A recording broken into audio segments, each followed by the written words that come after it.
Good morning and good afternoon. Welcome to another episode of Before Coffee. It's a new week, so let's get into it. Good morning. Good morning? Well, we'll see.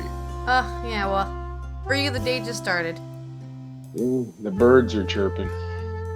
That's always good. Yeah, it would suck if it was quiet, huh? What with them birds? That just indicates that the world is still moving. Alright, well, we made it. We're doing it. Okay. Let me get my stories back up here. Alright, let's do this again.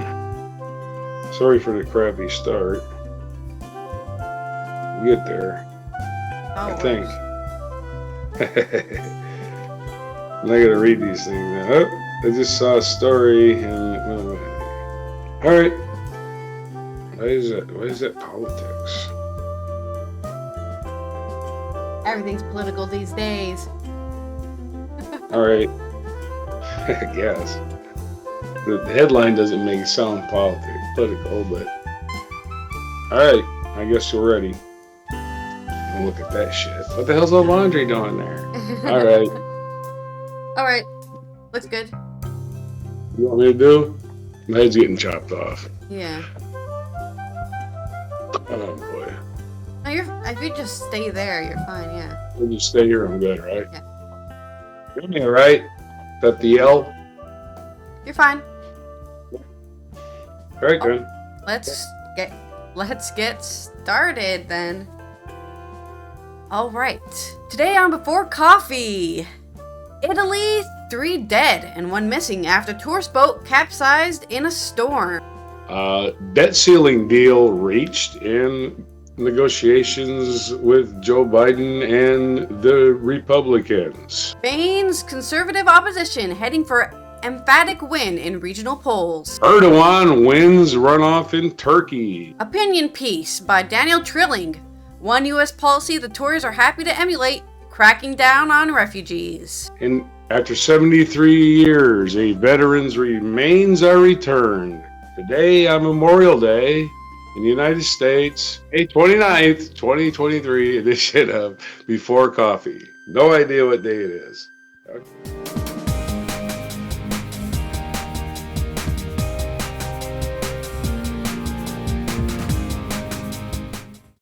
All right, let's read into our first tragic story of the day.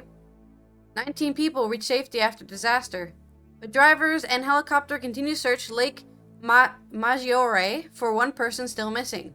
Italian firefighters say they have recovered 3 bodies from a northern Italian lake after a tourist boat capsized in a sudden violent storm. Drivers backed by a helicopter continued to search Lake Maggiore in the Lombardy region. On Monday for 1 person still missing after a whirlwind overturned the boat carrying more than 20 tourists and crew late on Sunday. Firefighters said that 19 people were saved. Many reportedly managed to swim to shore or were picked by other boats after the vessel overturned off Lisanza, the southern end of the lake.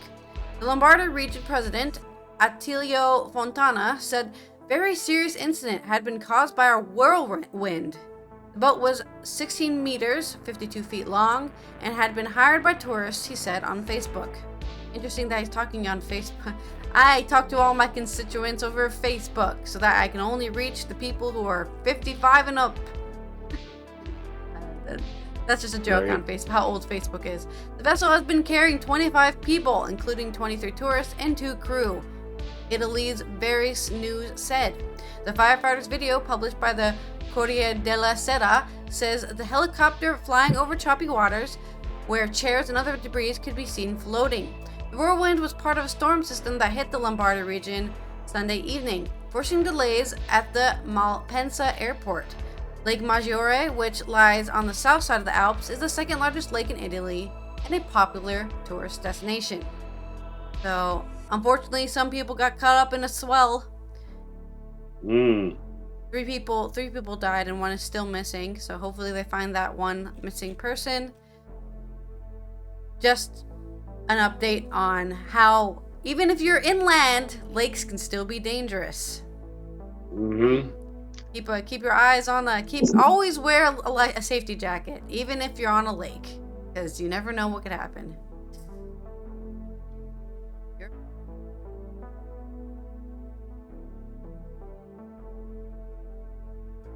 Out in the water? I always find that interesting.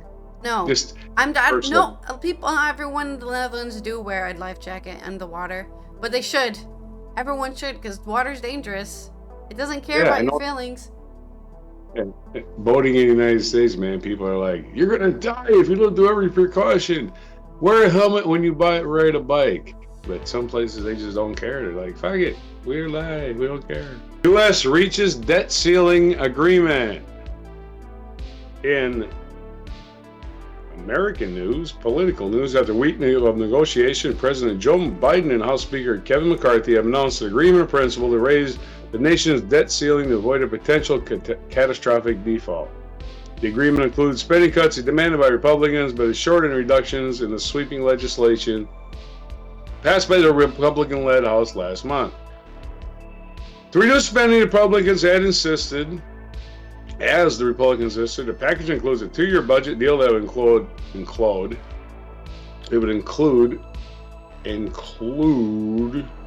spending limits, keeping spending limits for 24 flat and 2025. That's in exchange for raising the debt limit for 2 years until the next election. It also expands some work requirements for food stamp recipients, which is like people who work still need food stamps, even if you're making $12-13 an hour. You still need food stamps, folks. It's the way it works in this country. There's just not enough to keep you going because of rent and so forth is so high. Treasury Secretary Janet Yellen has said the United States could default on its debt obligations by June 5th. If lawmakers do not act in time to raise the debt ceiling. What's left to do is the House has to vote on the deal, and of course the Senate, and then the President will have to sign it. The President told reporters in the White House Sunday if I'm going to call McCarthy at 3 o'clock to make sure that all the T's are crossed and the I's are dotted. I think we're all in good shape. House Minority Leader Hakeem Jeffries of New York said in a letter, Democratic colleagues and administrative officials would brief House Democrats on the agreement at 5 p.m. One of the administrative chief negotiator, President Counselor Steve Richetti, was also making individual calls to Democratic lawmakers to build support, according to the House Democratic aide. Biden said in a statement after the deal was announced that he strongly urged both chambers to pass the agreement right away.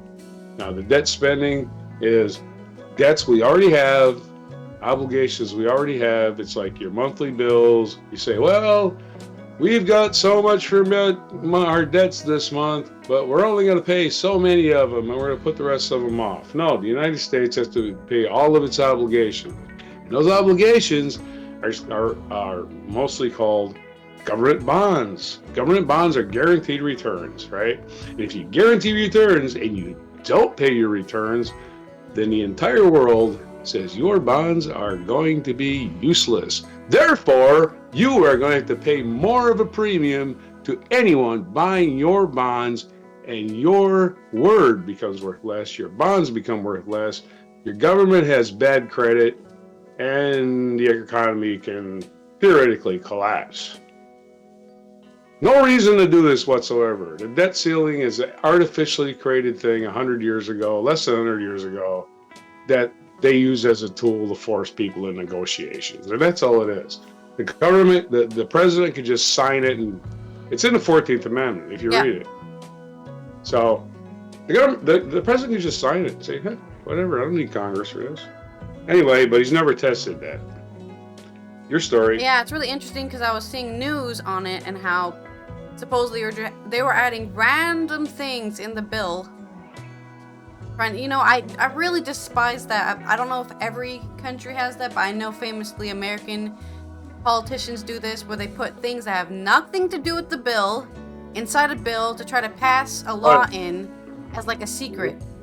Why is that even allowed, Let's pass a bill where all cows must be white. in this bill about boats. It's like, why is this in here? What does that have to do with anything? Very weird behavior from politicians. No, it's been a clean bill until now. Now it's become a ad thing still. But again, Biden is giving something out. He's giving with this hand. He's taking with another one. I guarantee it. He's already won this negotiation because McCarthy has no strength. He has a 4-vote margin. One of those guys is George Santos. Yeah. All right. All right. Into my next story. Spain's conservative opposition heading for an empathetic win in regional polls. People's Party strengthens hold on Madrid and could take regions of Valencia and Aragon, according to poll. Spain's opposition Conservative Party, People's Party, the PP, is heading for an emphatic win in Sunday's key regional and municipal elections, winning an absolute majority in the city of Madrid and in the surrounding area. It is poised to wrest the region of Valencia, Aragon, and Balearic Islands from the ruling Spanish Socialist Workers' Party, PSOE. The PP's triumph, which comes after a bitter and fractious campaign marred by a row over the defunct Basque terrorist organization ETA and allegations of electoral fraud, will serve a huge boost to the party ahead of December's general election. The result of the polls in 12 regions and more than 8,000 municipal councils also indicate a return to the traditional two-party system that dominated Spanish politics before the eruption of the far left, anti-austerity Podemos, and now moribund center-right Citizens Party. By 11:30 local time, with more than 98% of the municipal votes counted, the PP has attracted 31.5% of the vote and won 23,248 council seats, while the PSOE has taken 28.1% of the vote and won 20,676 seats. The incumbent PP mayor of Madrid, José Luis Martínez Almeida, secured an absolute majority in the capital, whilst his party also won most seats on the city council of Seville, Segovia, Valencia, and Palma. With 60% of the votes counted in Madrid region, the PP has won 69 seats in the 136-seat regional parliament, giving it right-wing populist regional president Isabel Díaz Ayuso an absolute majority. The party was also ahead in the regions of Aragon, Valencia, the Balearics, and La Rioja. In Barcelona, the city's left-wing mayor, Ada Colau, was relegated to third place after Xavier Trias, a former mayor who belongs to the center-right Catalan pro-independency party, Junts, finished first, and Jaume Collboni of Catalan branch of PSOE came second. Well, it's because I keep on thinking I have to keep on reminding myself it's Spanish. I'm speaking Spanish right now. Susa Gamada, a spokesperson for the PP, said the results were irrefutable proof of Spain's desire for change. And also for being, I guess, terrible people. Because they're choosing like far right people. You know, not normal right, they say conservative, but what they mean is far right, like, you know, fascism. This isn't what we'd have been hoping for. The PSO spokesperson Pilar Alegría struck a pentant note saying that the party received the electorate's messages, adding, "This isn't what we were hoping for after these weeks of campaigning, and obviously we will have to reflect on what happened over the coming months." But she also warned that the PP would only be able to take power in some of its newly won regions if it struck deals with the far-right Vox party. See, that's what I'm saying, right? The normal Conservative Party has to team up with the already powerful far-right party to even become a majority in a lot of regions. Although the PP already governs the Castilla and Leon region, with Vox entering into any new regional pacts would allow the left to paint the PP as a party that's prepared to abandon the center ground and make deals with the far right for the sake of winning power. Aha, see, I just have a knack for these political things. So the article goes on more about, you know, what could this mean in the future, what the convictions of the party might be, and stuff like that. But mostly what we're seeing here is that Spain is in very real risk of becoming a harboring ground for far right ideas like fascist policies and stuff like that, especially if the, more center-right parties want any sort of leeway against the left. Which, like I said, many times before in my life, I despise the left-right, partisan political system. Really don't like it. Us versus them. You don't make any laws. You just fight the whole time about who's allowed to have power. And instead of taking care of your country, you just take care of your fellow compatriots in your party. Don't care about the people you're actually supposed to be serving. Onto your story. Turkey's in other far-right guys in elections. Turkey's Erdogan retains power, now faces challenges over economy and earthquake recovery. This is from the AP, another AP story, which are living in AP today. And more word Olympics from me. Turkish President Recep Tayyip Erdogan has a mandate to rule until 2028, securing 5 more years as leader of a country at the crossroads of Europe and Asia that plays a key role in NATO. He must now confront skyrocketing inflation that has fueled the cost. I thought Joe Biden was causing inflation. Damn it. Even lower in the United States than everywhere else. Just want to keep reminding people of that. He must now confront skyrocketing inflation that has fueled. In the United States, we call 5% skyrocketing. Every place else, 50% is skyrocketing. 18, yeah, stuff like that. 18 or 20. And to rebuild the aftermath of a devastating earthquake that killed more than 50,000 people. Erdogan secured more than 52%, which is not a huge majority, considering his opponent had 42 in the first one and now had 48. Erdogan secured more than 52% of the vote in Sunday's presidential runoff, 2 weeks after he fell short of scoring an outright victory in the first round. His opponent, Kemal Kılıçdaroğlu, had sought to reverse Erdogan's increasingly authoritarian leanings, promising to return to democratic norms, adopt more conventional economic policies, and improve ties with the West. But in the end, voters chose the man they see as a strong, proven leader. There's editorializing there. Erdogan thanked the nation for entrusting him with the presidency again in 2 speeches he delivered in Istanbul and Ankara. The only winner today is Turkey, Erdogan said outside the presidential palace in Ankara, promising to work hard for Turkey's second century, which he called the Turkish century. The country marks its centennial year this year. I didn't know Turkey was only 100 years old. Kılıçdaroğlu said the election was the most unjust ever, with all state resources mobilized for Erdogan. We will continue to be at the forefront of this struggle until real democracy comes to our country. Supporters of Erdogan, a divisive populist and massive orator, took to the streets to celebrate, waving Turkish or ruling party flags, honking car horns, and chanting his name.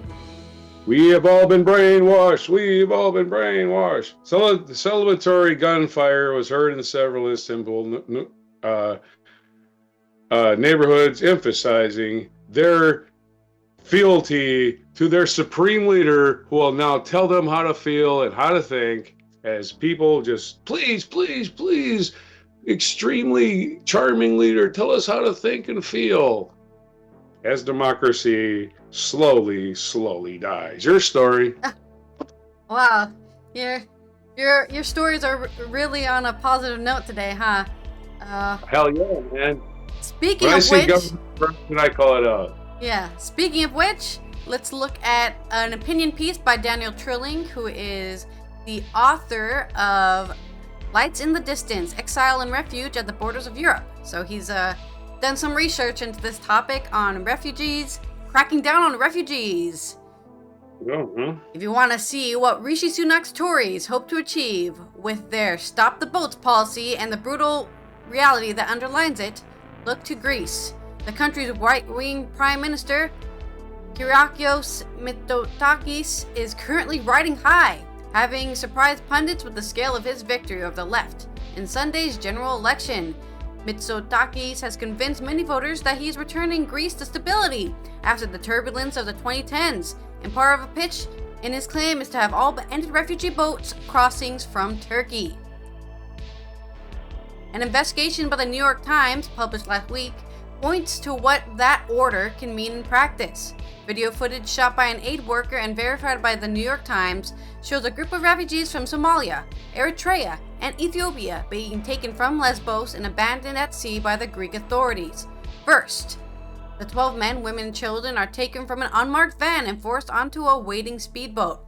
From there, they are transferred onto a Greek Coast Guard vessel and taken out into the Aegean Sea, where they are pushed onto the inflatable emergency life raft, an easily capsized and unsteerable vessel, and left to drift. The group were later rescued and taken to Turkey. The video appears to show a particularly extreme version of what is known as a pushback, the forcible turning away of migrants at a country's border. If so, it is likely breaks Greek, EU, and international law. Aside from the immediate danger that might put people in, pushbacks violate a fundamental principle of refugee protection, which is that people seeking asylum have the right to a fair hearing. When confronted with the evidence on CNN this week, Mitsotakis called the incident completely unacceptable and claimed an investigation had already begun. But it is part of a wider pattern. There have been numerous reports of Greeks abandoning refugees at the sea, although the evidence has rarely been so stark. I don't get why people do this. Like, we live in the age of internet, free information, video phones, and nobody will ever see this happen. Like, complete detachment from morals and ethics. Just, what I'm doing is correct. Because I don't like these people. So hence they should be sent off into the sea. In recent years, countries on the EU's southern and eastern borders have been taking increasingly harsh measures to deter refugees. Bulgaria and Poland are among other countries accused of violently pushing back people at their borders. Migrants who stay in Europe are more likely to find themselves in detention-like conditions. There are already reports of problems at the new Greek camps, while those who step in to help find themselves harassed by border guards and threatened with prosecution. In Italy, 21 sea rescuers, including crew members of the rescue ship Iuventa, are currently charged with facilitating illegal immigration and face years in prison if found guilty, because they are saving people from drowning in the ocean. Yeah, God forbid. You let them people drown because, they're illegal people. Shouldn't let them have air.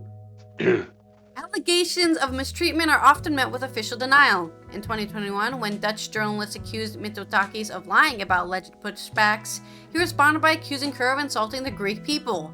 Great, just deflect. And little sanction from EU. Indeed, it was alleged last year that the EU's border agency Frontex had taken part in pushbacks in the agency and then covered it up. The agency denied this, of course. The lack of complaint should come as little surprise. Europe has come to see a shared interest in limiting the movement of refugees across its borders, even if that places people in danger and erodes the universal right to asylum. In 2020, in response to a border crisis deliberately stoked by Turkey, the president of the European Commission, Ursula von der Leyen, described Greece as Europe's shield. While the EU has until now largely turned a blind eye to the reports of wrongdoings on its frontiers, as a bloc, it has also found ways to force refugees back to danger while staying just within its bound of its own human rights laws. In the central Mediterranean, the EU has overseen the return of more than 100,000 migrants to Libya since 2017, where they risk being severely abused by withdrawing search and rescue and sending coordinates of boats in distress to Libyan Coast Guard, a system of pushbacks all but name. This is one area in which post-Brexit Britain is happy to emulate its European neighbours. The UK's government's crackdown on small boat crossing is partly inspired by Greece's model. The former Home Secretary, Priti Patel, who toured Greece's now closed centres, it says closed quote-unquote, as in they're not actually closed, centres for migrants in summer 2021 wanted border force officers to carry out turnback operations in the channel and gave them immunity from prosecution for any deaths at sea. The illegal migration bill, currently making its way through Parliament, envisions a network of camps on former military sites, much like the ones the Greek government is building. In Greece, Medicines Sans Frontieres says that in the past year, 940 refugees it was in contact with have gone missing from Lesbos alone. The EU must hold the people responsible accountable. In the UK, the Refugee Council estimates that as many as 190,000 people can end up detained or forced into destitution by illegal migration bills, which does more to undermine asylum than any other law to date. If you are unhappy with what's going on, now is the time to make a noise about it. So there you go. There is an opinion piece by Daniel Trilling, which I greatly agree with, honestly, and am not surprised that no matter where you live, every government is corrupt in some way. So, the EU will talk about how, we have human rights protections and blah, blah, blah. And then say, hey, you can totally toss people into the ocean with no life jacket and just, they died in sea. That's so tragic. How could have this happened? By saving them. All right, so in the United States, you have this thing today called Memorial Day, which is not necessarily, people confuse it with Veterans Day, which is, I guess, understandable. But Memorial Day is about people that actually died in war, that went to a war, they didn't start a fight, they didn't pick with anybody, and they died, or they got horribly wounded, and they came home and suffered for the rest of their lives, and now they're gone by the freaking government. Yeah. Screwed them over, and their children are like, what happened to Dad? He hates everybody. So this is to remember those people who lost everything in the war. Sometimes they just lost their minds. Soldiers, this is he's home, missing 73 years. Medal of Honor recipients remains returned to Georgia. So soldiers of the state of Georgia. Yeah, the state of Georgia, United States. Savannah, particularly. This is from the AP. Soldiers from the 9th Infantry Regiment made a desperate retreat as North Korean troops closed in around them. A wounded 18-year-old Army Private Luther Herschel feared his injuries would slow down his company, so he stayed behind to cover their withdrawal. Story's action in the Korean War of September 1st, 1950 would ensure he was remembered. He was rewarded the Medal of Honor, the nation's highest military honor, which is now displayed alongside his portrait at the National Infantry Museum, an hour's drive from his hometown in Americus, Georgia. But Story was never seen alive again, and his resting place long remained a mystery. In my family, we always believed that he would never be found, said Jude Wade, Story's niece and closest surviving relative. That changed April when the U.S. military revealed lab tests had matched DNA from Wade and her late mother to the bones of identified American soldier recovered from Korea in October 1950. The remains belonged to Story. A case agent told Wade over the phone. After nearly 73 years, he was coming home. A Memorial Day burial, with military honors was scheduled Monday at the Andersonville National Cemetery. A police escort with flashing lights and escorted Story's casket through the streets of nearby Americus on Wednesday after it arrived in Georgia. I don't have to worry about him anymore, said Wade, who was born 4 years after her uncle went missing overseas. I'm just glad he's home. Among those celebrating Story's return was former President Jimmy Carter. When Story was a young boy, according to Wade, his family lived and worked in Plains on land owned by Carter's father, James Earl Carter Sr. Jimmy Carter, 98, has been under hospice care in his home in Plains since February. Jill Stuckey, superintendent of Jimmy Carter National Historic Park, said she shared the news about Story with Carter as soon as she heard it. Oh, there was a big smile on his face. He was excited to know that a hero was coming home, Stuckey said. Story grew up about 150 miles south of Atlanta in Sumter County, where his father was a sharecropper. As a young boy, Story had a keen sense of humor and liked baseball, joined his parents and older siblings in the fields to help harvest cotton. The work was hard and didn't pay much.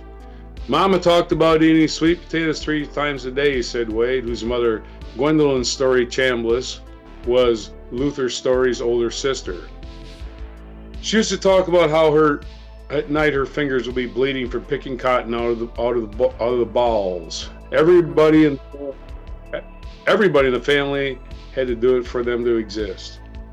The family eventually moved to Americus, the county's largest city, where Story's parents found better work. He enrolled in high school, but soon set his sights on joining the military in the years following World War II. In 1948, his mother agreed to sign papers allowing Story to enlist in the Army. She listed his birth date as June 30, 1931, but Wade said later obtained a copy of her uncle's birth certificate that showed he was born in 1932, which would have made him just 16 when he joined. Story left school during his sophomore year, and in the summer of 1950, he deployed Company A, 1st Battalion, 9th Infantry Regiment to Korea around the time of the war began. On September 1st, 1950, near the village of Agak on the Naktong River, Story's unit came under attack by 3 divisions of North Korean troops that moved to surround the Americans and cut off their escape. Story seized a machine gun and fired on enemy soldiers crossing the river, killing or wounding about 100, according to his Medal of Honor citation. At his company commander ordered to retreat, Story rushed into the road and threw grenades into the approaching truck carrying North Korean troops and ammunition. Despite being wounded, he continued fighting. Realizing that his wounds would hamper his comrades, he refused to retire to the next position, but remained to cover the company's withdrawal. When last seen, he was firing every weapon available and fighting off another hostile assault. Story was presumed dead. He would have been 18 years old, according to the birth certificate Wade obtained. In 1951, his father received Story's Medal of Honor at a Pentagon ceremony. Story was also posthumously promoted to corporal. So, rest in peace, your final resting place, American hero. Your turn. It took this long.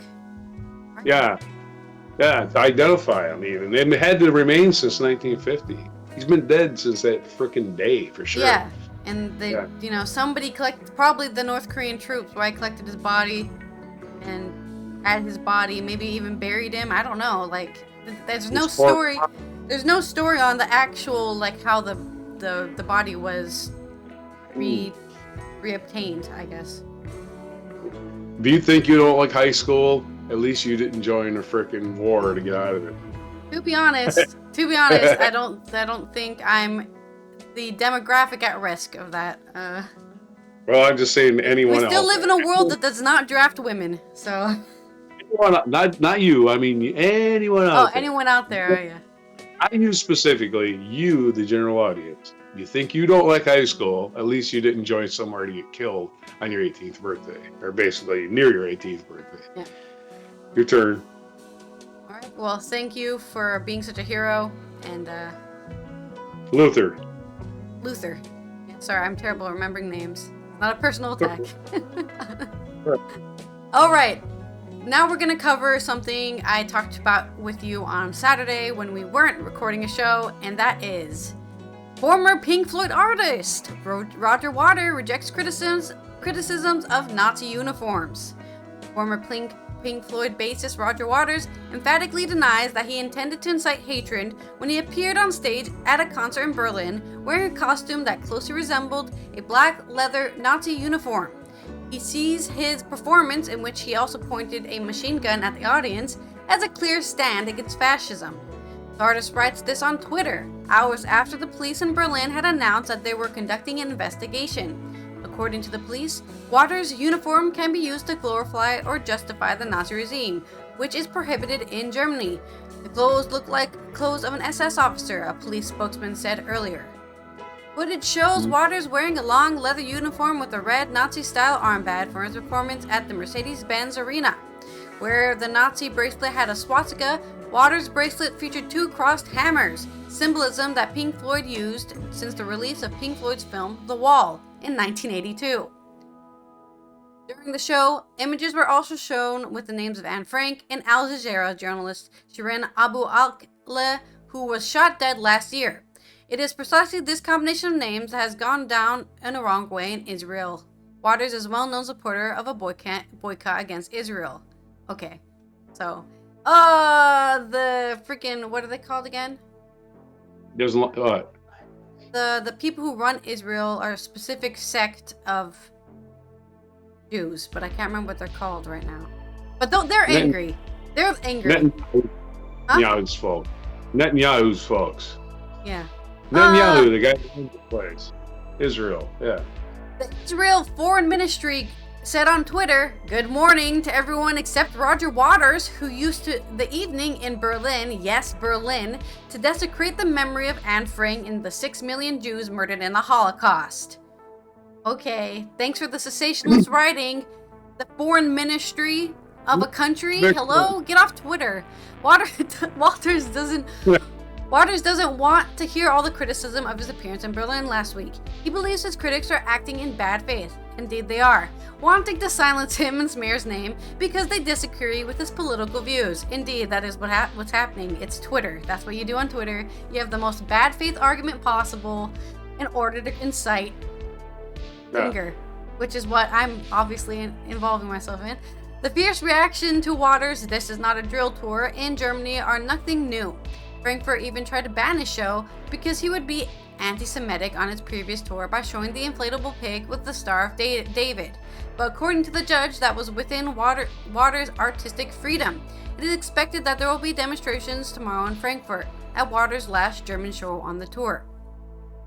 The artist therefore does not show himself to be a great fan of Germany, those in power he accuses of partly working on behalf of the Israel lobby when they accuse him of anti-Semitism. Well, I mean, I can understand that, right? Germany, who famously did a genocide, is trying all they can to never piss off any Jews ever, because as soon as they do, all of their credibility goes down the drain. So yeah, in a way, Germany does have to be a puppet for the Israel lobby. Otherwise, Germany can't suggest in any way that any Jew has ever done anything wrong. Yeah, because otherwise, you're typical Germany. Typical Germany being anti-Semitist, you know? They can't criticize a single person. I won't get on Germany for their sensitivity to Nazism at all. I mean, I can understand where they're coming from. Me too, as well. Israel's turned into a bunch of thugs since Netanyahu's been in charge. That's a fact. So, yeah. Waters has also been under fire for some time because of his views on Ukraine. For example, he said in a speech at the United Nations that the Russian invasion had been provoked and wrote an open letter to President Zelensky's wife, Olena Lysenska, warning of Ukraine's extreme nationalists who had put the country on a path towards a disastrous war. His performances were subsequently cancelled in Poland. All of the commotion surrounding Waters, his views, and his performance does not lead to much commotion in the Netherlands.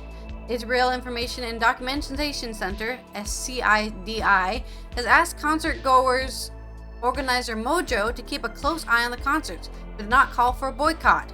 The director Naomi Mestrom called him a disgusting man who shouts really insane things about Jews and about Israel. Okay, we get it. Very black and white view on one person's political views there. I'm right about him being insane, but that's beside the point. Yeah, probably. I mean, the things that he's created, right, are pretty out of the world performances, indeed. When it comes to the Ukraine problem, I see where he's coming from. He's talking about how there's actually Nazis in Ukraine just hanging out, being Nazis, you know, and as a person who's against nationalism, I can understand his warning about extreme nationalists, because nationalism, while a useful tool, is quite dangerous as it gets into the extreme radical levels where suddenly you're like, anyone who's not Ukrainian should die. So it doesn't matter, right? He's a bit what I would consider bordering on conspiracy theory, right? This is all, you know, a big, and a lot of people don't like when you say something like there's a global person in power forcing these things to happen. You know, that's kind of where you lose a lot of your credibility as anybody if you start saying there's the Illuminati's real or something. And once you start doing that, no one cares what you have to say anymore. Telling people that the moon landing was fake, next Earth is flat, right? And then JFK Jr. is going to come to life and be president. And QAnon has captured a lot of minds. All right, is that it?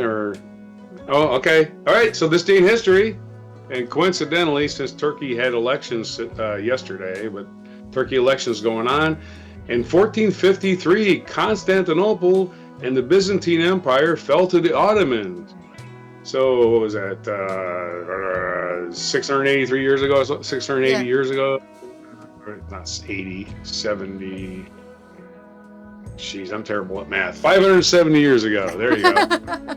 570 years ago, and to the day is when the Ottoman Empire finally toppled the Byzantine Empire, which, if you don't remember, was also known as the Holy Roman Empire, right? Was that the Holy Roman Empire? I believe the Holy Roman Empire was a totally different beast. The Byzantine Empire was the last vestige of Rome. At that point, Rome, they had moved the capital of Rome to Constantinople, and then that part of Italy completely fell into disarray. Got that wrong. The Holy Roman Empire was basically Germany. Okay? Yeah. All right. 1658, the Battle of Samarkand was fought in the contest for the throne between the sons of Mughal and Emperor Shah Jahan, following the emperor's serious illness in September 1657. Long time ago, so he has not gotten well.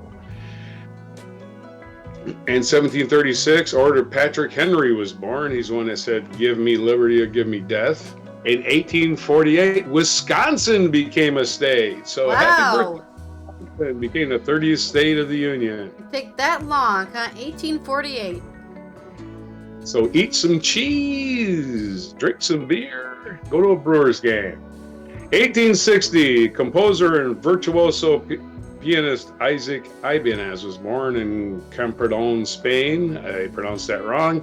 1905, the Russian Navy was defeated in the Battle of Tsushima during the Russo-Japanese War. You didn't know they fought, did you? They did. 1942, American singer and actor Bing Crosby recorded the holiday classic White Christmas, which became one of the best-selling singles of all time. In 1999, Discovery became the first space shuttle to dock with the International Space Station. Before that, they would just send it up there and bring it back and do absolutely nothing.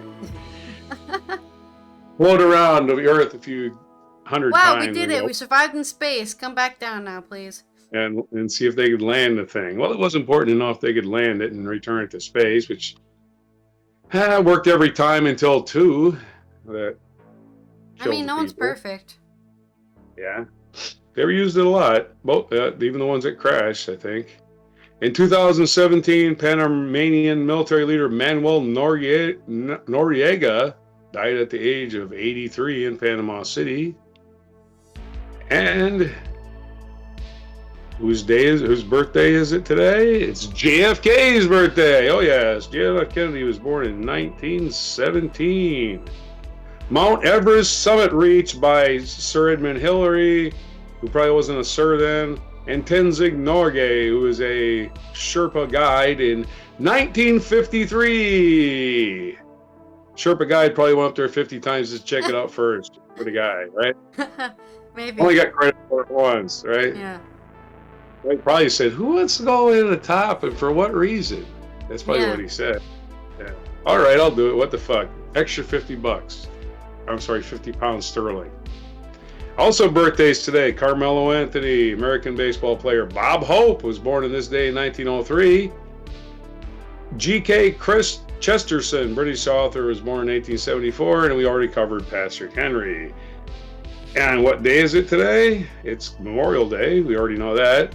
It's also National Day of UN Peacekeepers. Also, National 529 Day. I have no idea what that is. It must be an area code? I don't know. I have to look up what Area 5... It says National 529 Day. It's got a picture of a pig. Got it. It's National Paperclip Day. Somebody went to the trouble of creating National Paperclip Day. It's also National Coq-au-vin Day. Coq-au-vin. It's some kind of chicken dish, it looks like. Some kind of chicken dish pronounced in France Day. That is it, thankfully. Coqauvin Day. Coq-au-vin. Coq-au-vin? That's how you spell coq-au-vin. There you go. It's National Coq-au-vin Day. It's a chicken dish with looks really spicy. That's the day. Wow. So much. That was a shorter one than usual, I think. Conservative Monday, yeah. Yeah. This has been Allison, doing typical video production mistakes on our our new show, and we will see you tomorrow for some more news about how the far right is slowly taking over Europe. And as always, our stories are non-AI generated. We are real people. Even though we may seem computerized digital images, I am reasonably sure I'm real. And this is Roger signing out for the United States of May 29th, 2023 version of Before Coffee.